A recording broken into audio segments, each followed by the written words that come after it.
Bienvenue sur DMG TV, les histoires mystiques. Si tu es nouveau sur la chaîne, n'oublie pas de t'abonner, de laisser un commentaire, de liker et de partager. Tu veux raconter une histoire? Il y a un numéro à l'écran sur le plus 237 655 81 90 17. Envoie ton histoire et on va jouer ici sur YouTube, sur Facebook et sur TikTok. On poste plusieurs histoires tous les jours sur YouTube. La chaîne c'est DMG TV. Et on a une deuxième chaîne YouTube où on poste tous les 15 heures une histoire exclusive.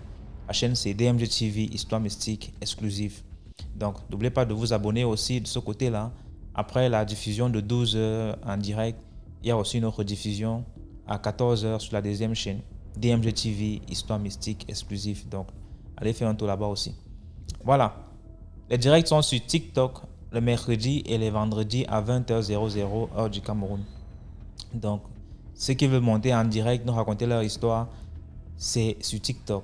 Et ceux qui veulent envoyer leur histoire, ceux qui n'ont pas le courage, trop de courage ou bien n'ont pas un compte TikTok, envoyez vos histoires sur WhatsApp au numéro plus 237 655 81 90 17 et on va jouer ici sur Facebook et sur YouTube et sur TikTok. Voilà, donc écoutons la première histoire. S'il vous plaît, avant d'écouter la première histoire, laissez un like, commentez, partagez, c'est très important. Première histoire. Salut DMG, c'est Sagesse de Paul, le guerrier de Dieu. Et tiens à vous raconter l'histoire mystique que j'ai intitulée Triste fin d'un mystérieux voleur. Cette histoire se déroule dans la région de l'Ouest Cameroun. C'est l'histoire d'un jeune qui avait vendu son âme au diable pour voler. De telle sorte qu'il volait les gens en les arnaquant et en ayant la vision. Par exemple, tu passes avec une somme d'argent sur toi, il sait. Comme on dit souvent, il sentait l'odeur de l'argent. Il sait que tu as l'argent sur toi et il va tout faire pour t'envoûter ou bien venir te faire des paroles et te voler. C'était donc comme ça qu'il opérait. Et il avait un point précis, c'était dans une gare routière, là-bas à l'Ouest Cameroun. C'est donc ainsi qu'un jour, voilà un grand-père qui avait travaillé toute l'année. Il avait fait son champ de cacao toute l'année. Il a donc récolté. Il est venu en ville. Il a vendu le produit de son travail, de son dur labeur. Et il a mis dans une sacoche qu'il a mis autour de ses reins. En entrant dans le cas, le monsieur voleur, le jeune voleur vient là. Il se place aussi. Généralement, quand il a su que le papa avait de l'argent sur lui, il a donc ciblé. Il est aussi venu là comme s'il était un voyageur. Et il est entré dans le car, donc il faisait des allées, des entrées, des sorties. On ne sait trop comment il a fait. Finalement, il a donc réussi à déverrouiller le truc, la sacoche du grand-père. Et il a donc soutiré la sacoche en question pour prendre tranquillement la fuite. Voilà que le grand-père qui était donc distrait, quand il a fini de faire ce qu'il avait à faire pour arranger ses bagages, des provisions qu'il avait achetées pour rentrer, retourner au village, quand il s'assoit, il se rend compte que sa sacoche avait disparu. C'est ainsi qu'il a dit dans le car que la personne qui a pris mon sac me le rende. Il a dit ça 3 fois. Et il a dit, je ne vais pas répéter ma phrase une 4e fois. Donc que la personne qui a pris mon sac me le rende 1 fois, 2 fois, 3 fois. Il a répété la même phrase. Les mêmes paroles quoi. Voilà donc l'heure du départ est arrivée. Quand on démarre le car, les autres passagers lui demandent que le père si, tu ne restes pas à chercher ton sac ou bien signaler que tu as été volé ou bien faire des déclarations quelque part dans un poste de police comme un poste de police de la gare. Il a dit non, moi je rentre au village. J'ai déjà dit ce que j'avais à dire. On verra, vous-même vous allez voir la suite. Voilà donc le car démarre donc pour partir. Pendant qu'ils sont en train de rouler, ce qui est resté se passer derrière est quoi? Le jeune voleur qui a détourné la sacoche a pris la sacoche en question pour mettre dans son sac. Donc quand il a fini de détourner la sacoche, il a mis dans un sac à dos, il avait un sac à dos de couleur noire. Il a jeté la sacoche qui était également de couleur noire dans son sac à dos. Quand maintenant il ouvre le sac pour... Donc il s'éloigne de tout, un peu de la gare. Il n'est même pas allé très loin. Donc il a fait quelque part là, il s'est mis dans un coin. Toujours à la gare quand même, il s'est mis dans un coin, puisque personne ne pouvait le soupçonner. Il s'est donc mis dans un coin. Quand il essaye d'ouvrir le sac, il dit, c'est pas la suite qu'il avait dit, un énorme python. Il dit un énorme python dont la sacoche, vous savez, la sacoche s'est transformée en un énorme python. La sacoche que le papa avait autour des reins. Le python l'est donc enroulé. Quand le python, dès qu'il ouvre son sac noir, son sac à dos noir pour essayer de compter l'argent, vérifier ce que le montant qu'il avait volé, le sac là en question, dont toute la sacoche s'est transformée en un grand python noir. Il dit, géant, costaud, un anaconda. On peut dire comme ça. Mystique, ce n'est que lui seul qui voyait ce serpent là. Le serpent l'est donc enroulé. Le serpent s'est mis à le presser.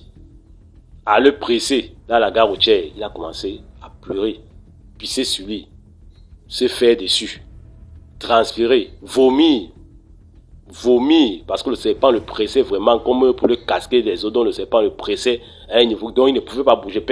On le voyait seulement statique, debout, avec les mains autour les mains vers les cuisses, dont les mains comme si c'était, voilà, comme un soldat, comme si c'était au garde à vous comme un soldat, et en train de pleurer, vomir, saigner du nez, donc il avait une hémorragie nasale, en train de pleurer.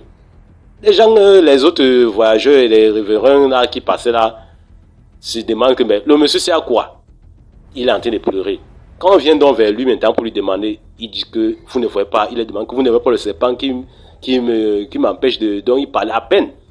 Est-ce que vous ne voyez pas le serpent qui m'empêche, qui est enroulé sur ma taille là? Vous ne voyez pas ce serpent qui est tout autour de moi? Et on dit qu'on ne voit rien. On te voit seulement là, comme si tu sortais, tu étais congélé, comme si tu étais un mort qui était dans un cercueil mais debout. Et tu es seulement la tête qui bouge, mais tout le reste du corps est statique.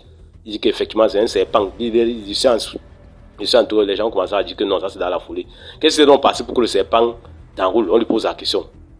Il dit donc voilà, j'ai soutiré la sacoche d'un papa dans la voiture telle qui venait de démarrer là-bas de l'autre côté. C'est comme ça qu'on part, donc certaines personnes courent, donc ils partent voir le chef d'agence, les responsables de l'agence et ils expliquent la situation. Pendant que le cas est en train de rouler pour partir dans l'endroit, on appelle le chauffeur, on lui demande de faire demi-tour parce qu'il y a une situation ici grave derrière. Le vieux a seulement commencé à rire. Les gens se demandaient, donc les autres voyageurs, ils ont même fâché, les autres voyageurs sont fâchés que mais pourquoi on va faire demi-tour? Comme vous connaissez un peu comment certains gens sont. Vous me payez, moi je n'ai pas que ça à faire. Quand on va encore faire demi-tour là, c'est pour repartir à quelle heure? Qu'est-ce qui se passe là-bas à l'agence? Le vieux a dit que je vous avais dit que l'affaire si on n'allait pas, ça allait s'arranger là. Ils ont donc compris que sûrement c'est à cause du vieux qu'on les faisait repartir. Quand on les fait donc repartir, ils arrivent donc à l'agence, ils reviennent à l'agence, ils se rendent donc compte qu'effectivement, c'était pour le vieux qu'on les appelait. Puisqu'on appelle le chauffeur, on a dit que dans ton cas là, il y a un vieux là. Pardon, si tu l'as même laissé en route, fais tout pour voir l'endroit que tu l'as laissé, tu cherches là-bas, tu t'es renseigné pour revenir avec lui ici. Et c'est le vieux là qu'on veut effectivement. Ce n'est pas trop les autres passagers. C'est ainsi que le vieux arrive alors. Bon, comme je disais tantôt, tous les autres passagers ont pris connaissance du problème. Ils ont donc compris que le vieux n'était pas quelqu'un qu'on voulait. Voilà donc le vieux va donc vers le petit, le jeune. Il le trouve effectivement là. Puisqu'il a tout le sac à dos, personne ne voit le serpent. Ce n'est que le vieux et lui qui voit le serpent. Il voit, comme le serpent est là, ça veut dire que son agent est là. Il a simplement fait le geste comme s'il reprenait sa sacoche. Il a envoyé sa main. Pendant qu'il envoie sa main dans le sac, donc ça veut dire que le serpent rentre mystiquement dans le sac. Comme il est sorti du sac, il rentre mystiquement dans le sac et il libère donc le jeune voleur. C'est donc ainsi que il a donc pris son sac, sa sacoche. Il n'a même pas ouvert. On dit, mais le père, tu ne vérifies pas que ton argent est là? Il dit, non, mon argent est là. Je n'ai pas besoin de vérifier mon argent est là. Il n'a même pas touché 5 fois là, mon argent est là. Donc, puisque le serpent est là, ça veut dire que son argent était là. Mince. Les gens étaient stupéfaits. Les gens sont calés, statues, regarder le vieux là, que non, le vieux là, tu es fort. On vole les gens, mais toi, ton genre, si là, que personne ne s'hasarde vraiment à essayer de te voler.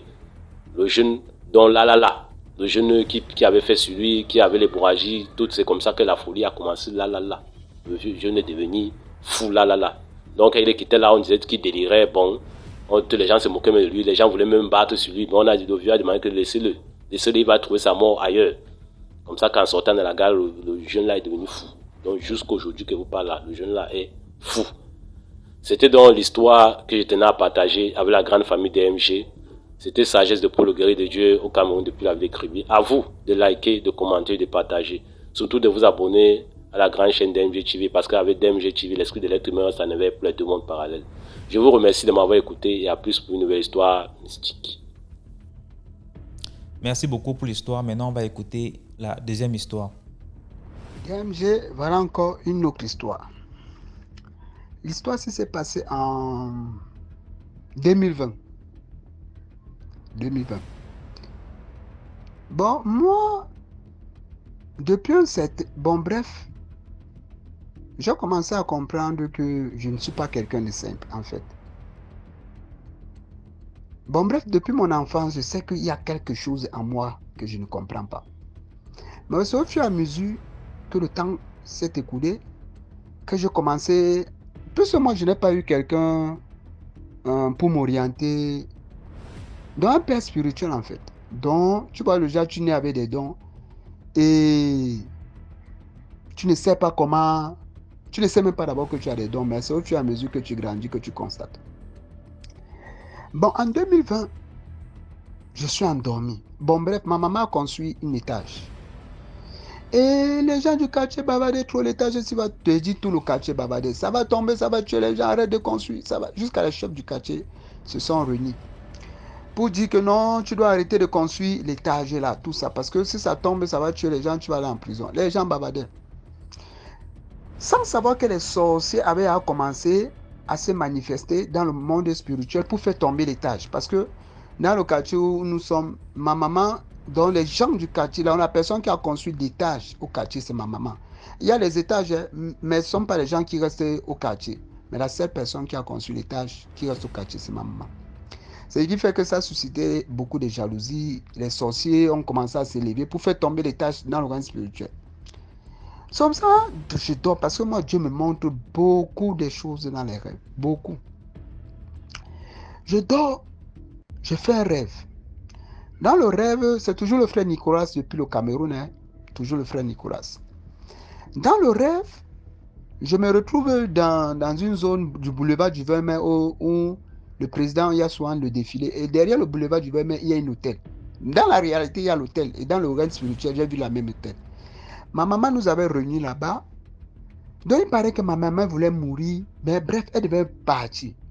Elle voulait qu'elle nous laisse en paix. En harmonie. Elle nous dit maintenant que bon, vous allez aller vous laver, vous venez à la réunion familiale. Je vais vous dire les derniers mots.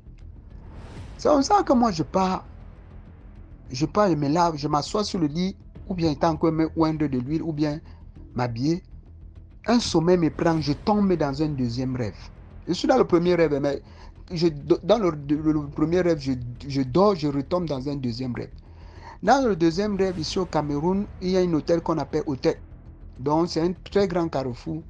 Et maintenant, dans le rêve, il y avait un pont qu'on était en train de construire qui était inachevé. En bas, il y avait une rivière ou un fleuve. Maintenant, Dieu me dit, le pont qu'on est en train de construire là va tomber dans le fleuve. Et quand ça va tomber dans le fleuve, ça va noyer les gens. Comme tu pars à la réunion familiale, demande que vous priez pour le pont inachevé là. Je dis à Dieu que, mais Seigneur, tu sais que quand je parle dans ma famille, on ne m'écoute pas. Il me dit que c'est toi que j'ai choisi comme porte-parole pour aller transmettre. Il dit qu'ils ne vont pas m'écouter. Il s'est fâché. Il m'a grondé. Il a dit, va le transmettre ce que je t'ai demandé. Je me réveille du deuxième rêve. Je pars au premier rêve. Je m'habille. Je viens maintenant, je trouve ma maman en train de chasser les gens parce qu'il y avait les gens qui n'étaient pas venus, qui ne faisaient pas partie de la réunion, dont les inconnus. La mère les chasse puisqu'elle avait préparé de la nourriture. La mère les chasse, la mère dit que non, je ne vous ai pas invité tout. Je dis que maman, laisse d'abord les gens que tu chasses là. Voilà ce que Dieu m'a demandé, que le pont que tu vois là, non, va tomber sur le fleuve, ça va noyer les gens. DMG, tu sais ce que ma mère me dit. Elle me dit que toi, tu es qui pour que Dieu vienne te parler. Je dis que moi-même, je lui ai dit que vous n'allez pas m'écouter. DMG. Ça n'a même pas fait 3 minutes. On suit les cris. Lorsqu'on guette, le pont est tombé et l'eau est en train de noyer les gens. Je me réveille. Je sais que le rêve veut dire quoi. Je pensais que il va y avoir coup d'état dans le pays. Je ne savais pas ce que le rêve veut dire. Et en passant, en soulignant, j'interprète les rêves. Donc, plus le temps s'est passé dans ma vie, j'ai commencé, j'interprète dans les rêves. Mais je n'arrivais même pas à comprendre le rêve. C'est comme ça que j'ai un ami qui m'avait demandé de trouver un client pour son studio. Donc j'avais mis les plaques en route pour chercher le client. On était assis en train de causer. Je lui dis que, parce qu'en fait, il y a un monsieur qui venait toujours derrière chez nous à 22h, minute 2h. Il disait, oh maman, parce que ma maman s'appelle le nom familial de la famille. Arrête de construire la maison, si ça va tomber, ça va tuer les gens chaque soir. Je dis maintenant à mon ami que, est-ce que tu sais qu'on enferme les sorciers? Aujourd'hui, on enferme les sorciers. Donc le chef, comme il vient souvent bavarder tous les jours, si notre maison tombe, non, on va aller porter plainte, on va l'arrêter. Il dit, c'est pas le chef qui parle, c'est souvent moi. Il me dit, ma plus grande surprise, il me dit, tu ne sais pas que c'est toi celle qui peut empêcher que l'étage là ne tombe pas. Bim! J'ai commencé à faire un lieu, et dit sur le champ. Quand il m'a dit ça, je me suis levé, je suis allé dans la chambre de mon ami, je m'assois. Je dis, dans le rêve, Dieu me dit, c'est toi que j'ai choisi pour que le pont ne tombe pas, pour aller transmettre. Il me dit encore que c'est toi qui dois empêcher que ça ne tombe pas. Je commence à faire les liens. L'étage est inachevé, le pont est inachevé. Le pont tombe, ça s'écrase dans l'eau, ça noie les gens. La maison est inachevée, ça va descendre, ça écrase les gens. C'est comme ça que je n'ai pas voir ma petite soeur. Je dis, petite soeur, moi je parle tout dans la famille si on n'écoute pas. Voilà le rêve que j'ai fait. Voilà, appelle la famille, on prie pour l'étage. Ma petite soeur dit, Jojo, ah, toi tu es toujours avec les choses mystiques même, tu vois toujours le mysticisme partout. Je lui ai dit que, ah, moi-même j'ai dit à Dieu que quand je vais vous parler, vous n'allez pas m'écouter. Dès que je ne vais pas m'asseoir, je regarde la télé, il est 22h. Je me parle, comme je dis que je connais la voix de Jésus là. Il me dit, va laver les toilettes des locataires. Comme tu suis. Comme je connais sa voix, je prends mes pierres. À 22h, je pars, je lave la douche des locataires. Maintenant, comme il y a des trucs un peu comme des escaliers, je retire mes babouches en essuyant. Je mets mes pierres, le sol brûle. Je dis, le sol brûle comme s'il y a le volcan en bas. Je sous-saute, je dis que, mais avec l'eau soleil, je dis que ça c'est quoi?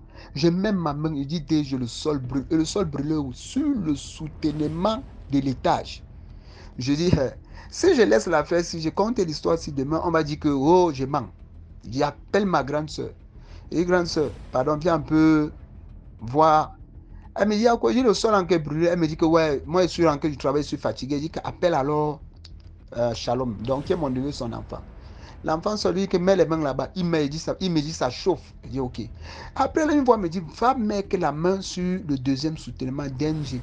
Je m'avais mis la main sur le deuxième soutènement, le sol brûle. C'est comme ça alors que celui qui louait la chambre en bas du soutènement là, il sort, il y a quoi? Il dit que Valérie vient. Mets la main là-bas, il a peur. Je mets la main. Il dit que mais le sol brûle. Il dit qu'entre dans ta chambre, sur le côté où le sol brûle, on voit aussi si ça brûle dedans. DMG. On retire le matelas, on retire le traverse, on retire le chef-fleur. Le sol brûlait. Jusqu'à il a baissé l'eau au sol, je t'assure. Maintenant, il dit que je ne peux pas dormir au niveau du lit. Pourquoi? Parce qu'il avait peur que le sol brûle jusqu'à ça enflamme. Donc le sol brûlait de telle manière que non. Ça pouvait même enflammer même sa maison. Il me dit, comme il avait une ampoule rouge, il me dit que la maison peut prendre feu. Ça commence à me brûler, je confonds avec l'ampoule rouge. Il me dit qu'il faut qu'on achète l'ampoule. Toutes les boutiques sont fermées. Je suis allé retirer l'ampoule de chez nous qui est à l'extérieur pour aller mettre. Comme ça, il a dormi sur le canapé. Maintenant, les gens sont sortis de chez nous. On a prié. Dès je vais 3h, 4h. Dieu me lève. Il me dit, va prier sur les soutènements. Je t'assure, c'est une histoire réelle. Je m'avais prié sur les soutènements de la maison, je m'avais dormi. Le matin maintenant, comme ma maman était en construction, elle a demandé au maçon que quand le sol brûle, ça veut dire quoi? L'autre dit que, est-ce que vous avez mis les réchauffements de la maison dans le mur pour que ça réchauffe la maison? Je lui dis que mon frère, on est chez l'homme blanc ici qui a la neige, comment mettre? Il dit, moi je ne sais pas quoi dire. L'autre dit que ça doit être la fosse qui brûle le sol. Je lui dis que mon frère, la fosse est loin là-bas, donc c'est sur les soutènements que ça va venir brûler, venir chauffer. C'est comme ça qu'on a fini la construction. Et jusqu'à aujourd'hui, la maison n'est pas tombée. Mais dès je t'assure, ma plus grande surprise, c'est que depuis un bon bout de temps, je commence, plus que moi j'ai toujours dit des choses. Je dis que voilà telle chose. Si vous ne croyez pas, ça va arriver. Je t'assure, tout ce que j'ai toujours dit dans ma famille, ça s'est toujours passé de la même manière.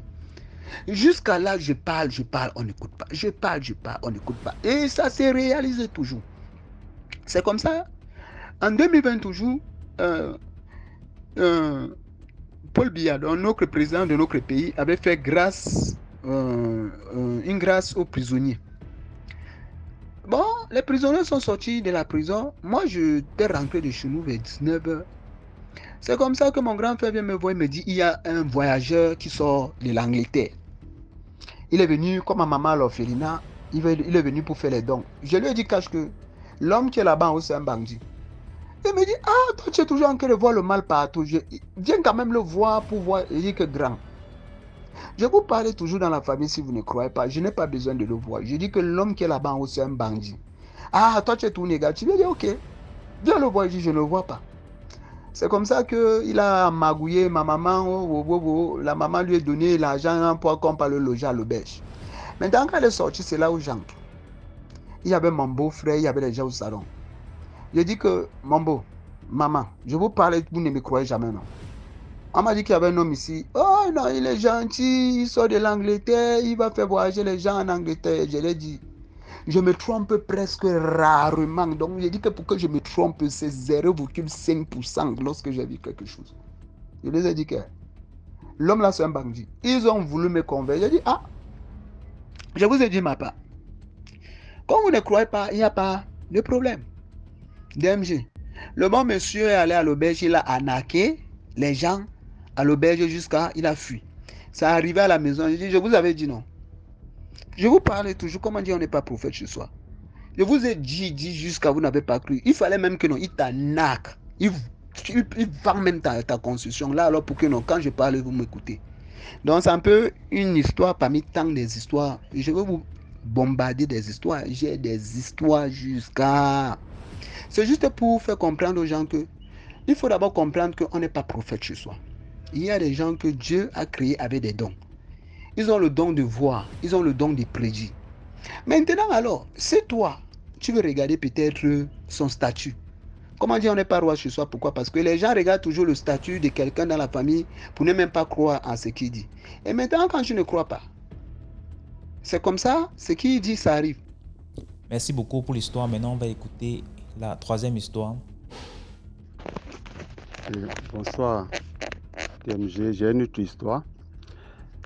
L'histoire là, c'est je voulais de jeunes de vraiment de faire beaucoup attention. Si tu n'aimes pas une fille, ne sois pas avec elle. Or, si tu vois que vous êtes ensemble, si la fille, elle ne t'arrange pas, il faut expliquer bien à la fille, vraiment, j'ai tel problème, oh, vraiment, toi et moi, en tout cas, si tu peux, le comportement que tu as, faut changer, là on peut rester ensemble. Si tu sais que ce comportement ne t'est pas changé, vraiment on va arrêter. C'est l'histoire d'un jeune. Le jeune, il sortait avec une fille. La fille, en tout cas la fille, quand la fille était le cas, le business de la fille, le business du jeune était vraiment bien à ce moment. Maintenant, un soir, on ne sait pas ce qui s'est passé. Il a dit à la fille là, que la fille n'a pas eu. Il a commencé à insulter la fille que lui ne veut plus la fille. Il dit que lui ne veut plus la fille. La fille, quand elle a dit qu'il ne veut plus la fille n'a rien dit. La fille a pris son sac, elle est sortie. Quand la fille est sortie, personne ne sait même où la fille est passée. Et quand lui il est sorti après, il a demandé au voisin là, que ma copine là est passée ici. Et ils l'ont pas vu. Qu'ils l'ont pas vu. Maintenant, quand il rentre dans la maison, il se rend compte que son bijou familial a disparu. Son bijou a disparu. Il est parti partout. Il s'en va à l'église, il est tourné partout. On ne peut rien. Le truc a disparu. C'est là, il est parti voir une fille maintenant. Il est parti voir une fille pour expliquer à la fille que, ah, voilà le problème que j'ai. Comme c'est les gens de... Eux, quand tu t'as expliqué ton problème, ils viennent à la caméra, ils disent à la personne, voilà. Ils pardonnent la personne, des trucs comme ça. La plupart du temps, les personnes l'acceptent. Maintenant, il est parti voir une fille, maintenant, la fille est venue. Maintenant, quand ils ont appelé la fille, quand lui, il appelle la fille, quand la fille l'a bloqué, en fait, sur WhatsApp, sur tous ces trucs. Maintenant, quand ils ont appelé la fille a indiqué dans le quartier vers où elle habitait, quoi. Quand ils sont partis là-bas, la fille est venue. Quand la fille est venue voir que c'était lui. Au lieu de se calmer, il a commencé à se battre à la fille. Les gens, la fille qu'elle a, lui, il est parti expliquer le problème. La fille à sa camarade, ils ont dit, il faut te calmer. Calme-toi. Il veut rien savoir. Calme-toi, il veut rien savoir. Il veut faire ça à force, quoi. Ils l'ont calmé au moins quelque chose de 10 minutes. La fille, on doit faire aujourd'hui, de nos jours, là, on doit vraiment faire attention. C'est-à-dire que il y a des personnes qu'on voit aujourd'hui, qui ne sont pas humains. La fille, elle est une belle fille. Quand elle était là, la fille, elle s'est énervée à un moment. Quand la fille est fâchée, là, la fille, elle s'est transformée en poisson. Elle s'est transformée sur lui, là. Le poisson qu'on a sur lui, là. Eux-mêmes, ils ont fui. Tout le monde a fui. Caméraman, tout le monde a fui. Lui-même qui faisait gré-gré, il l'a mis dedans. Quand la fille s'est transformée en celui-là, elle était là. Le poisson, elle était là. Quelque chose de 2 minutes. Le poisson a disparu aussi. C'est-à-dire, moi, je n'ai rien compris. Les 2 portables, elle avait 2 portables. Elle a disparu à tous ces trucs-là. C'était transformé en poisson. La fille, voilà. Maintenant, les voitures, mais pour montrer, la fille veut monter dans sa voiture, elle a peur. Parce que quand le poisson là, a disparu, là, c'est vers la voiture, en bas de la voiture, là, le poisson est venu et puis il a disparu. C'est que la fille même pensait que le poisson là est dans sa voiture. Maintenant, il cherche à pardonner les filles là maintenant. La fille dit, on t'a dit de te calmer. Ça veut dire que tu ne sais même pas que tu sortais qu'on a même Wata. Hein? Une fille de l'eau. Tu ne sais pas. Et tu es là, fait gra comme ça. Voilà. Tu comment on fait maintenant? La fille a dit, que jusqu'à sa mort, que son budget familial ne peut plus jamais venir. C'est que vraiment, les jeunes ou les filles, on a qu'à vraiment faire attention.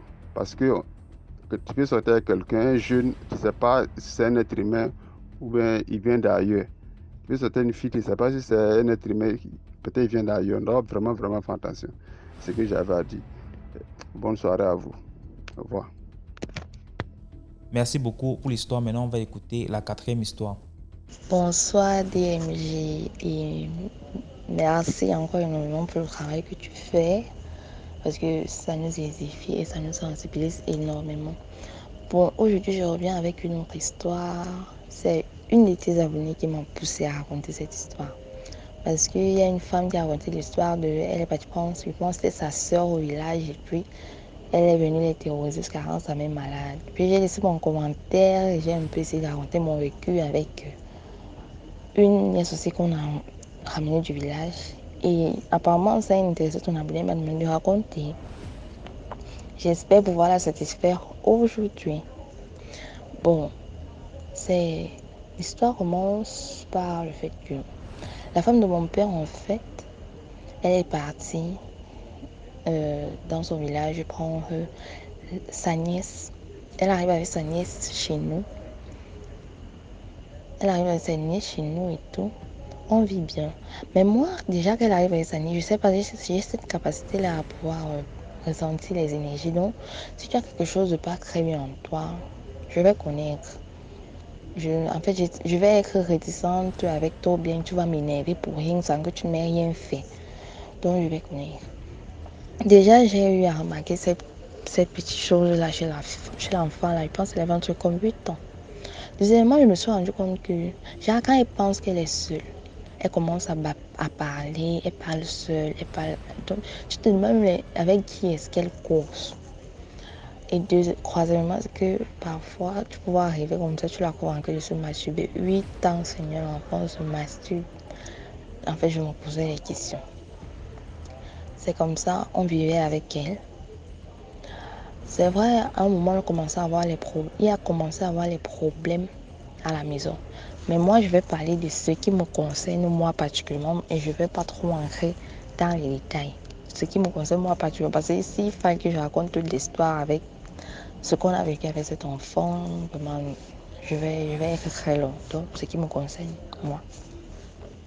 C'est comme ça que il a commencé à avoir trop de problèmes à la maison et tout. À un moment, la maison était devenue invivable. Un jour, donc, la belle-mère de mon papa vient à la maison et comme elle était malade, il fallait en fait qu'elle était venue pour sa maladie et tout. C'est comme ça que mon papa me dit, toi tu dors pas dans la chambre. Comme c'était un étage, moi dormais en bas et sa belle-mère devait dormir en bas, il me dit, non, toi tu vas dormir au salon. C'est donc comme ça que sa femme dit qu'elle va dormir au salon, comment? Et pourtant il y a le lien. Non, mon père dit que elle ne dort ni avec ta maman, ni avec ta nièce. C'est donc comme ça que moi, papa dit que je ne dors pas dans la chambre, je ne dors pas dans la chambre. J'ai seulement dit ça dans mon cœur, parce que moi, on répond pour parents quand ils font un jeu, on ne répond pas. Moi, je suis partie dormir au salon. C'est donc comme ça que 2 mois après, sa maman décède. Quand sa maman décède comme ça, la même semaine, le vendredi, là, je me rappelle que j'étais à l'école. Je dis que toute la journée, là, je pleurais. Je faisais terminale, mais tellement la maison était invivable. Donc, c'est déjà à la maison que même ce que tu n'as pas fait, on dit que tu as fait, ce que tu ne connais même pas, on dit que tu connais. Jusqu'à on se plaignait de moi dans le quartier. Sa femme partait se plaindre de moi dans le quartier, chez les voisines et tout. Comme c'est un canton, elle parfois sa coépouse, elle raconte comme ça. Jusqu'à la femme d'un de mes oncles que j'appelle maman, parce que je m'entends très bien avec elle, elle est sociable. Elle me dit qu'est-ce que j'entends comme ça sur toi, qu'est-ce qui se passe, qu'est-ce qui t'arrive. Je lui demande qu'est-ce qui m'arrive, comment. Elle commence à dire que ta maman se plaigne et tout, que tu fais ci, que tu fais ça. C'est comme ça que je lui expliquais la situation. Elle me dit bon, comme c'est comme ça, tu continues d'être respectueuse, tu changes pas. Et quand elle est dans ses crises et tout, tu réponds pas. J'ai dit d'accord. C'est comme ça que... Oh, revenons au vendredi. Le vendredi, là, j'ai pleuré. Je pensais à tout ce que j'ai vu là, en fait, à la maison. En fait, le vendredi, là, ça a explosé, quoi. Je ne gérais même pas que je suis à l'école. En fait, ça avait explosé comme ça. À la pause, un professeur me demande qu'est-ce qui se passe. Vu qu'on savait que j'étais une élève très, très calme et tout, mais c'était une première fois qu'on me voit un peu triste, genre à l'école. Donc, qu'est-ce qui se passe? J'ai fini de raconter un peu le vécu qui se passait. Là, on essaie un peu essayer de me remonter le moral. Maintenant, on nous annonce ce même vendredi-là que parce qu'on avait eu un problème l'année précédente à l'école. Genre, on avait payé les cours de répétition, mais je ne sais pas ce qui s'est passé au département. Ils n'ont pas respecté le programme et ils ont un peu fait genre comme si ils nous ont mangé l'argent gratuitement. Donc, pour se rattraper, pour qu'on nous puisse consommer notre argent, ils sont venus nous dire qu'on va continuer avec les cours de répétition vu que nous, on n'avait pas consommé notre argent de répétition. On a commencé les cours le jour-là à 16h. On a fini vers les 18h30. Ce jour-là aussi, je me rappelle, j'étais partie avec mon téléphone à l'école parce que j'avais eu un problème du téléphone et il fallait que j'aille arranger. J'ai laissé mon téléphone à la surveillance et à la rentrée, j'ai donné à une amie qui va aller avec chez le réparateur. Vu qu'elle est sur le chemin de mon retour, je lui ai dit, bon, en rentrant, moi, je vais passer avec mon téléphone. J'arrive dans la maison, comme ça, je croise mon papa en route. Je lui demande, tu fais quoi ici? Il me dit que non, en fait, il s'inquiétait puisque je n'étais pas encore rentrée et il voulait me monter dans mon établissement. Je lui demande non, pourquoi il n'est pas venu. Il me dit que non, il sait que j'étais à l'école, mais vu là aussi, bon, il s'allait un peu déranger, donc il a préféré un peu rester. Et il me dit, bon, quand tu parles, je veux même pas attendre que tu vas même parler. Tout ce qu'on va te dire là-bas, tu restes tranquille. Tu ne parles même pas. Tout ce que... J'ai dit que d'accord, il n'y a pas de problème, je ne peux même pas parler. J'arrive à la maison, elle commence à bavarder, sa femme commence à bavarder. Elle bavarde. Oh, tu étais chez le gars. Oh, tu étais chez les hommes. C'est comme ça que vous commencez. Oh, en fait, à l'époque, là, ça me disait mais rien parce que je me disais... Je ne connaissais même pas encore vraiment l'homme, je me dis. En fait, dans ma tête, c'était après le bac. Tu venais me dire, c'était après le bac. On va se donner rendez-vous après le bac. Elle commençait à bavarder. Moi, ça ne me disait rien. Après, elle me dit, viens avec ton téléphone. Je dis, quel téléphone? En tout cas, j'ai même pas, j'ai demandé quel téléphone à mon cœur. J'ai pris le téléphone, j'ai donné. Après, elle me dit, viens avec le chargeur. Ça, en fait, c'est un peu monté dans ma tête que je t'ai donné le téléphone. Tu vas encore le faire. Il faut faire comme le chargeur. J'ai pris le cordon, je lui ai donné le cordon.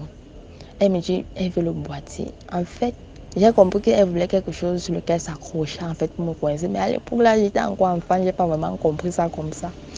J'ai dit que je ne donne pas le boîtier. Excusez-moi, elle dit que je ne donne pas le boîtier. C'est comme ça, comme elle bavardait et j'étais fatiguée, je voulais aller me laver. J'ai visé on va dire ça comment, le boîtier au sol. Ça l'a énervé, elle s'est levée. Elle est venue me taper. Moi, je dis, moi, je peux pas rien ici là. Elle me tapait. C'est donc comme ça que mon oncle est venu. Il est venu pour nous séparer. Il a pris mon téléphone, mon charrette, tout, il est parti avec derrière. Il me dit donc que il a appelé mon père. Mon père est venu et peut-être après 2 heures de temps que je suis arrivée à la maison, il était peut-être comme 19 heures comme ça là. Que mon père, il a duré avant d'arriver jusqu'à après. Mon oncle, elle demande à mon oncle de lui donner mon téléphone. Mon oncle dit qu'il me donne pas le téléphone. Que l'enfant en terminale, elle doit faire les recherches avec moi. Après, elle demande à mon oncle que... Elle demande à mon père maintenant, comme mon oncle a refusé de lui donner le téléphone, elle demande à mon père maintenant de lui donner le téléphone. Mon père dit que non, on ne peut pas donner le téléphone. Après, il dit que quand l'enfant était en 6e et tout, on prenait le téléphone, on mettait seulement le week-end. Oui, après, mon père dit que oui, quand elle était en 6e, maintenant, sur une grande fille, elle doit faire les recherches avec le téléphone.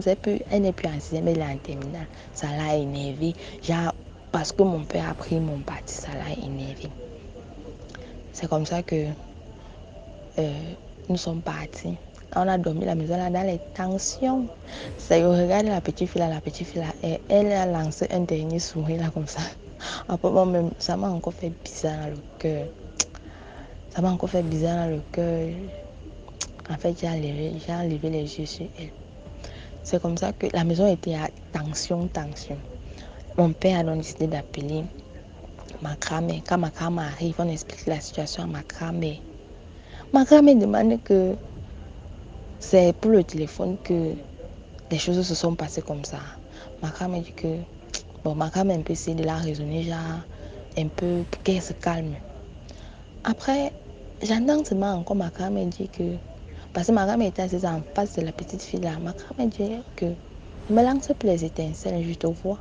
Ne me lance plus les étincelles. Après, moi, je suis assise et je demande que ne te lance plus les étincelles. Comment grand-mère? Je dis que est-ce que tu peux voir? Elle me dit est-ce que tu peux voir? Tu ne peux pas voir ce que moi je suis en train de voir. Après, c'est comme ça que ma grand-mère dit à la femme de mon père que l'enfant qui est assis ici, c'est l'enfant de qui? C'est là où elle commence à expliquer que c'est l'enfant de son grand frère, comme ça, comme si. Elle dit que l'enfant, ce n'est pas bien. Elle se lève, donc elle dit que lève-toi, on va faire la prière. Elle commence à prier sur l'enfant. L'enfant va en crans. Hey, maman. Jusqu'à l'enfant, là, commence à dire qu'il y a le serpent, en bas de nos crédits. Parce qu'on a vu il y a un état, moi, il en bas. Il dit qu'il y a le serpent en bas de nos crédits. Comment? Hey. Il y a le serpent en bas de nos reliques, il y a le serpent que c'est son totem. Parce qu'on avait les souris à la maison, les souris, on avait les souris à la maison. Et que tous les souris qui sont, ne sont pas les souris sèmes, que ce sont en fait les souris là sont dans le ventre de son serpent. Et que ce sont la nuit, en fait la nuit on respire même pas avec les souris, que ce sont les souris là sont dans le ventre de son serpent. Jésus m'a dit que Jesus Christ, moi qui dois en bas là, je fais comment? C'est comme ça que elle a commencé à, ma femme a commencé à lui demander que la corde qui est dans ton ventre là, tu fais quoi avec? Après, dit que non, la corde là c'est pour attacher les gens avec. Dès que quelqu'un l'énerve et qu'elle est fâchée là, elle attache les gens avec. Après, ma femme lui demande que la nuit tu fais quoi? Elle dit comment?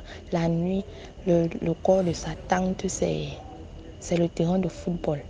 Qu'elle joue sur ça. Que c'est sa part de stade là-bas, quand elle joue sur ça, elle fait ça ce qu'elle veut. Hey!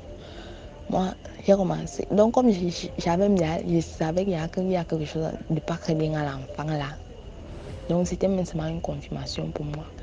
Et il y avait les moments aussi à l'école, elle partait tomber en crasse. Quand elle part tomber en crasse comme ça, là, mon père demande qu'on l'amène à la prière. Sa mère commence à bavarder qu'on l'amène à la prière. On l'amène à la prière, elle est la seule personne à avoir un problème. En fait, elle refusait. Elle était, dès qu'on dit qu'on l'amène à faire la prière, ça devient un problème dans la maison. Mon père, il sait aussi. C'est comme ça qu'elle a fini de faire la prière à l'enfant. Là, le jour-là, ma grand-mère a donné les sommes pour qu'on essaye de la guérir jusqu'à... Ma grand-mère a donné en fait... Ma grand-mère a dit à la femme de mon père ce qu'il fallait faire pour sauver l'enfant là. La femme de mon père a fait le jour-là comme si elle a suivi. Que non, on va faire tout le nécessaire pour la sauver. De rien, elle n'a rien fait. Donc c'était même seulement qu'on soit là une autre semaine. Après, ma grand-mère m'appelle à côté, elle me demande que je ne vois même pas le problème qui est là. Raconte-moi un peu, ma grand-mère m'a fait de raconter tout ce qui se passe même dans la maison depuis. C'est donc comme ça que je lui explique. En expliquant, je lui raconte l'histoire de la belle-mère de mon père qui était venue dormir à la maison. Et après qu'elle lui raconte ça, elle me dit que tu es l'enfant. C'est pas, même parce que ton père même aussi a les yeux ouverts. C'est là où elle me dit donc en fait le jour qu'elle a bavardé là, qu'elle a bavardé là du fait que ton père osait que tu ne dors pas avec sa mère, c'était parce que le jour là il devait avoir échange, on devait échanger. Donc comme sa mère est morte là, c'est plutôt toi qui devais mourir. Déjà toi tu prends toute sa maladie avec ses années et tout, toi tu prends tout ça, elle prend ta jeunesse et ta santé et tout. Donc ton père lui aussi, parce que mon père il a la capacité là. Il a certains dons, mais il ne développe pas. Genre, je ne sais pas si c'était l'amour qu'il avait, il ne comprend pas. C'est comme ça que ma grand-mère me dit cette semaine que mais si tu me épargnes de quelque chose aussi. C'est comme ça que les problèmes là, comme ça, c'est passé. Jusqu'à ma grand-mère m'a dit qu'il faut faire attention avec la femme de ton père parce qu'au niveau où elle est là, je ne sais pas, on dirait qu'elle a vraiment une dent contre toi. Et il faut faire attention parce qu'elle est là, elle est même capable de hypnotiser. Et c'est peut-être même un peu comme si elle était possédée, je ne sais pas, parce que les périodes là, vraiment, la femme là, elle se comportait très bizarrement. Et peut-être c'est une femme vraiment que j'aimais beaucoup. Avant l'arrivée de la petite fille là, on vivait bien et en harmonie, on n'avait aucun problème. Et je l'ai beaucoup aimée jusqu'à une période même là. Vu que ma mère à moi, on ne se voyait pas très fréquemment. C'était déjà si on plaçait ma mère, on plaçait la femme de mon père, j'étais prête à choisir la femme de mon père, mais j'ai compris le jour là que la mère de quelqu'un reste la mère de quelqu'un, même si c'est que la mère de quelqu'un reste la mère de quelqu'un. Ne jamais faire l'erreur là que tu choisis une autre femme en dehors de la femme qui t'a mise au monde, même si elle est quoi, tu choisis ta mère. C'est comme ça que l'affaire est passée, vu que à un moment même, elle a décidé de partir. Elle est partie du foyer. Je ne sais pas pourquoi, personne ne l'avait chassée, mais elle est partie. Donc ça, nous sommes restés avec mon papa. Elle est partie du foyer avec sa petite fille là. Nous sommes restés avec mon papa, on vivait. L'année là, j'ai composé mon bac, on vivait. Après une période là, elle était revenue. Elle était encore revenue, genre, on a arrangé les problèmes, on a fait l'assise. Ma mère était venue, on a... Et que les problèmes et tout, elle a dit que non, elle n'est plus fâchée contre moi. Elle sourit, ma mère sourit aussi avec elle sans savoir que elle disait comme ça qu'elle avait pardonné, pourtant elle n'avait pas pardonné, elle avait tout la rancœur là comme ça de ce qui s'était passé de l'affaire du téléphone là. C'est comme ça, elle est revenue. Comme ça, on buvait. Donc la vie était devenue. C'est vrai quand même qu'il y avait les hormones, mais moi j'ai géré pour moi, je l'appelais toujours maman et tout. On n'avait pas de problème. Elle avait donc eu les problèmes avec son beau-frère. Quand elle a eu les problèmes avec son beau-frère comme ça, elle décide encore de partir de la maison. Mais quand elle part de la maison comme ça, la petite là reste. Mon père avait refusé que la petite là parte.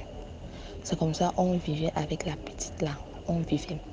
Parce que l'année là, j'avais eu mon bac. Donc en première année, donc vers les histoires de janvier comme ça là, je me rends compte que je suis, on va dire, je ne sais même pas, je suis entrée dans une dépression pas possible. Je ne comprenais même pas ce qui m'arrivait.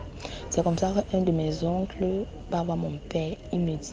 Il dit à mon père qu'il faut chercher à marcher avec ton enfant, sinon tu vas la perdre, elle va mourir. Mon oncle là, il pratiquait un peu. Il pratique. Il dit ça comme ça à mon père. Après, mon père m'appelle, il me dit, regarde-moi en fait dans les yeux. Il me dit qu'il y a quelque chose qui ne va pas en toi. Demain, on va partir voir ta grand-mère ensemble. Quand j'arrive, n'est-ce pas, voir chez ma grand-mère me regarde. Elle commence à bavarder sur mon père. C'est quoi ça que tu viens avec comme ça là? Depuis, tu me fuis.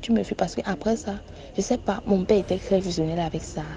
Parce que c'est même pas ma grand-mère du sang, mais une grand-mère par là, il était fusionnel avec elle. Déjà, il ne jouait pas avec la mère là. Mais on ne comprend pas comment ça s'est passé. Il a commencé à être distant avec la femme là. Ma grand-mère là. Elle a commencé à bavarder. Tu viens avec l'enfant, on a mis les mains sur l'enfant comme ça là. Elle a les écailles aux yeux, ce n'est même pas elle. Elle a le masque sur le visage, elle n'est même plus là. C'est seulement la coquille là. Tu viens me donner l'enfant, il sait comment que tu... Elle a commencé à bavarder. Après, elle a dit à mon père que tu vas acheter tu vas faire comme ça. Mon père a acheté tout ça. Premier jour de prière, parce qu'on faisait, si on fait la prière aujourd'hui, on alterne, demain on ne fait pas, on a fait ça comme ça. Premier jour, deuxième jour, le troisième jour, Seigneur. Le troisième jour, je suis tombée. Je ne sais pas comment ça s'est passé, je suis tombée. Après, on a essayé de me réanimer. Apparemment, j'avais fait 30 minutes d'inconscience. Et après, quand il me réveille, je vois ma grand-mère sur moi avec une de mes tantes là en train de prier, me réanimer. C'est comme ça que quand je me suis stabilisée, elle a appelé mon père pour dire à mon père que si j'étais que ce n'était pas l'envoyé de Dieu, que j'ai fait dans le folklore, que j'ai manqué, que j'ai pris vraiment Dieu, c'est que tu m'as mise en prison ici, que j'ai tué ton enfant, mais Dieu n'a pas permis. C'est là où donc, avant que mon père n'aille, elle m'explique que elle a vu en songe que quelqu'un devait venir mourir chez elle, mais elle ne savait pas de qui la mort là devait venir, mais elle savait que on lui a montré que quelqu'un devait venir mourir chez elle. Donc en fait, la mort là, c'était moi. C'est comme ça que nous sommes partis. C'est donc comme ça qu'elle a dit à mon père que tu vas acheter ça pour que je puisse connaître la personne qui a mis les mains sur ton enfant. C'est comme ça que mon père a acheté ça, elle est restée faire les prières. C'est là où donc elle se rend compte qu'en fait c'est la femme de mon père qui m'avait possédé et qui voulait me tuer. C'est là où comme ça elle a dit que elle est déçue parce que elle aimait sa belle-fille, mais elle ne savait pas que sa belle-fille c'était un démon caché. Elle a parlé ça comme ça peut-être 2 fois, qu'elle ne savait pas que la femme là c'était un démon caché. Genre, il fallait que certaines choses se passent pour venir montrer son vrai visage. C'est donc comme ça qu'on a prié. On a prié beaucoup sur moi jusqu'à ce que j'ai pu être délivrée. À une bonne période. C'est donc comme ça qu'on a fait les prières et tout. Ça a commencé à aller et tout. Bon, j'ai continué quand même avec les prières. Ça allait quand même.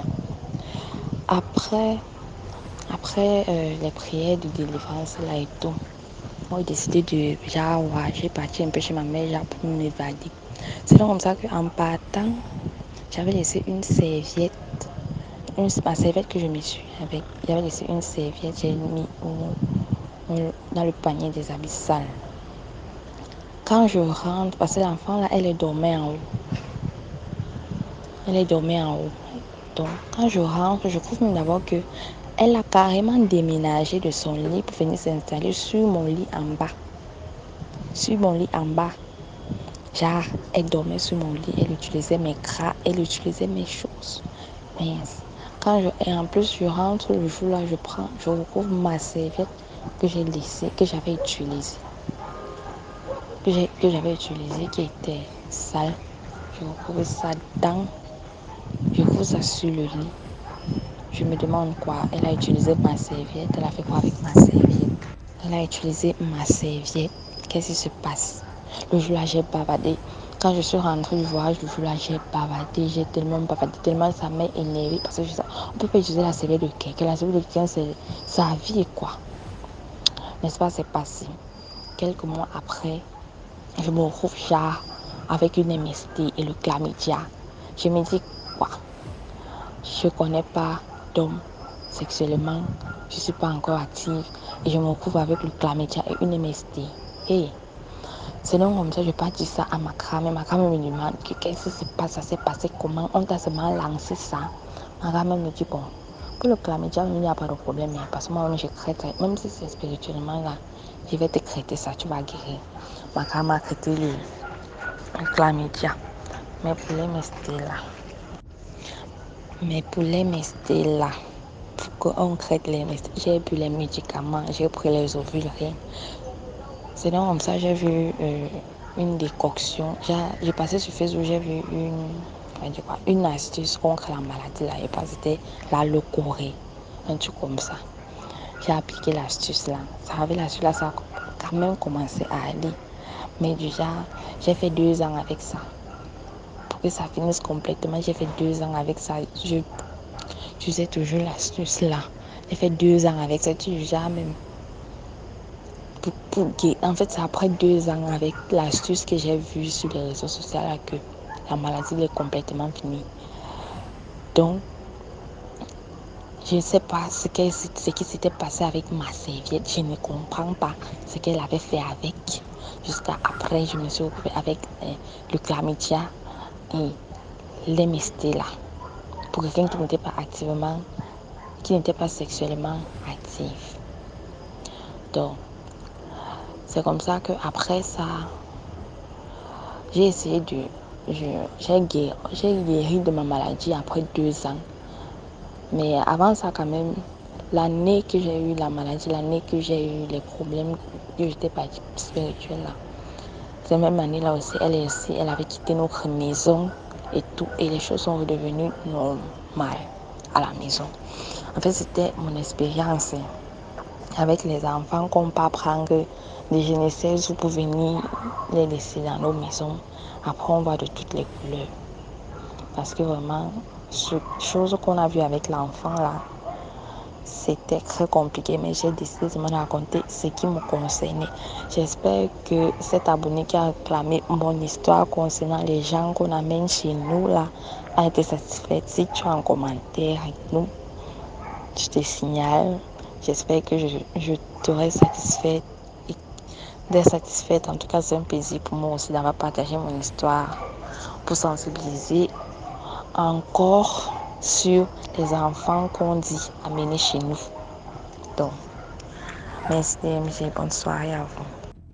Merci beaucoup pour l'histoire. Maintenant, on va écouter la 5e histoire. Bonjour tout le monde, bonjour à la famille DMG, bonjour à toi aussi DMG, j'espère que tu vas bien, que vous allez tous bien. Merci à tous pour tous vos messages, pour tous vos témoignages, ça vraiment, ça nous édifie. Aujourd'hui, j'ai une histoire mystique qui m'est pas arrivée personnellement, mais qui a touché une personne que j'ai côtoyée. Donc, l'histoire m'a été racontée parce que je n'étais pas là au moment des faits. C'est l'histoire d'un jeune homme qu'on va appeler Jean. Jean est un jeune homme super beau, super grand, super attirant. Donc, Jean, il vit avec sa famille et un jour, il y a une cousine à Jean qui perd ses parents et les parents de Jean décident de la recueillir. À l'époque, Jean devait avoir 26 ans et la jeune fille devait avoir 22 ans. C'est sensiblement la même catégorie d'âge. Donc, depuis l'arrivée de la petite fille, Jean savoir aussi que Jean, à l'époque aussi, Jean était brouteux. Jean a remarqué que depuis l'arrivée de la jeune fille, Ses activités ne marchaient plus, il n'arrivait plus à narguer les gens, etc. Un jour, Jean, il sort avec ses amis, il revient, il se prend de hockey et il meurt. Quelques jours après, il perd la vie. Quand Jean perd la vie, la jeune fille en question qui est venue, sa cousine, on se rend compte que elle aussi, elle tombe malade. Mais sachant que, pardon, j'ai oublié un détail, au funérailles de Jean, il y a une personne qui est tombée en transe et qui a dit, la personne qui m'a tué. C'est comme si Jean, il était rentré dans une personne au funérailles et il a dit, la personne qui m'a tué est dans la famille et que la personne va mourir. La cousine de Jean en question, quelque temps après, elle tombe malade. Elle tombe malade, elle a le hockey aussi, comme Jean. Sauf que dans la famille de Jean, c'est une famille très chrétienne. Ben, du moins, sa mère, elle est très chrétienne. Donc, elle ramène la fille. Elle dit à la fille, comme tu as le hockey, comme Jean a eu, viens, on part dans mon église. Elle part dans l'église de la maman de Jean et elle va défier le pasteur de la maman de Jean. Donc, pendant la prière, elle se révèle au pasteur, etc. pour dire que tu penses que tu peux me faire quoi? Que le hockey, je vais guérir moi seule. Donc, après l'église, le hockey, il s'arrête. Donc, un jour, le pasteur, il revient à la maison des gens et il refait une séance de prière. Et là, le ventre de la fille se met à gonfler. Et il y a un esprit, l'esprit commence à se révéler, à dire qu'elle a été envoyée dans la maison parce que Jean, c'est son mari et que Jean, il voulait pas d'elle. Déjà, elle avait bloqué toutes ses finances pour que Jean se retourne vers eux, pour que Jean rentre dans le fétichisme pour pouvoir, pour pouvoir avoir l'âme de Jean, mais Jean n'a pas voulu. Donc, c'est pour ça qu'elle a tué et que dans la maison, il y a plein de personnes elle a rendu infertile tous les hommes de la maison, etc. Et quelques temps après, elle est morte. Donc, pour vous dire que demeurons toujours dans la prière. Pour la petite histoire la leçon, à tirer de cette histoire, vraiment demeurons en prière parce que le mal n'est jamais loin.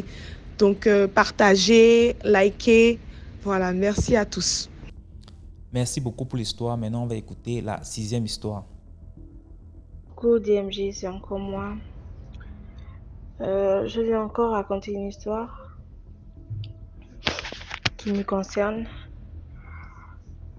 Étant donné que je t'ai déjà dit que je ne vis pas avec ma mère, mes frères et sœurs, je suis hors du pays. Donc, il y a des souvenirs quand j'étais avec eux dans la maison familiale. Surtout parce que dans la maison familiale, j'étais juste avec ma grande sœur et ma maman. Donc, j'essaie un peu de me souvenir Enfin, il y a des souvenirs qui viennent en fait. Et je me dis, c'est pas normal. Je vais partager l'un des souvenirs avec vous. Vous allez me dire en commentaire ce que vous en pensez. C'était un jour, ma maman, elle me pose la question, tu ne peux pas donner un enfant à ta sœur. Je dis, attends, j'ai pas compris la question là. En général, je sais que mon enfant, c'est l'enfant de ma sœur en fait. Donc du coup, je comprends pas où tu veux en venir. C'est comme ça qu'elle me dit, tu fais un enfant, genre je porte une grossesse, j'accouche et je donne le bébé à ma grande sœur. Et le bébé ne doit pas, mon enfant ne doit pas savoir que moi je suis sa mère et moi je dois jamais lui dire que je suis sa mère. Je dis, mais attends, franchement. J'ai dit, et le papa de l'enfant dans tout ça, celui qui va me mettre enceinte, est-ce qu'il va accepter? Point d'interrogation. La maman ne m'a pas répondu. Oh, tu me dis où? Et ma soeur, elle était là, elle était en train de, je m'appelle très bien de ce jour, elle était là en train de nettoyer la nourriture et tout. Elle adhérait ce que maman, ce que notre mère disait et tout. Ça, moi, j'ai dit non, je peux pas. C'est là comme ça, ma mère m'a traité de mauvaise, elle m'a traité de tous les noms. Oh, tu es mauvaise, donc tu peux pas donner un enfant à ta soeur. Hein? Je dis que quand tu me cries dessus comme ça, là, quoi, ma soeur, elle est là, elle ne peut pas faire d'enfant. Hein? Comment tu peux me demander ce genre de choses? Et ma soeur, c'est comme si ma soeur était fâchée. Elle avait le visage amarré. À cause de ma réponse, elle avait le visage amarré. Et elle a fait toute une journée, hein. Ma grande soeur, elle a fait toute une journée sans me parler. Mais moi aussi, quand j'ai mon caractère, moi, je m'en fous. Hein. Tu me parles pas, c'est elle qui revenait toujours. Tu me parles pas, moi, je ne te parle pas aussi. Tu peux faire même un mois, un an. Tu décides de ne pas me parler. Moi aussi, je reste sur ta position. En fait, je ne veux pas te parler. Donc, c'est pour ça qu'elle-même, après, elle est revenue dans des meilleures... voilà, dans une bonne humeur, en fait, venue me parler. Mais comment une maman, elle peut demander à son autre fille de donner un enfant? Moi, je comprends pas. Non, je comprends pas. Dites-moi, dites-moi comment une maman peut demander ça à sa fille. J'étais, ça m'a vraiment traumatisé ce jour et quand j'y pense, je dis attends. Dieu merci, je suis vraiment sortie d'une famille vraiment terrible en fait. Donc c'était un peu ça. Merci pour l'histoire. Voilà, c'était tout pour aujourd'hui. J'espère que vous avez aimé. Laissez vos commentaires. Si par exemple vous avez un commentaire à donner à l'histoire numéro 2 par exemple, vous pouvez écrire H1, voilà ce que je pense, et ainsi de suite. Sachez que tous ceux qui envoient les histoires ici viennent après lire les commentaires. Donc c'est important de dire ce que vous pensez. Si vous avez un message en particulier pour un intervenant. Voilà, donc on se prend demain à 12h00 sur YouTube, sur la chaîne DMG TV. Ciao.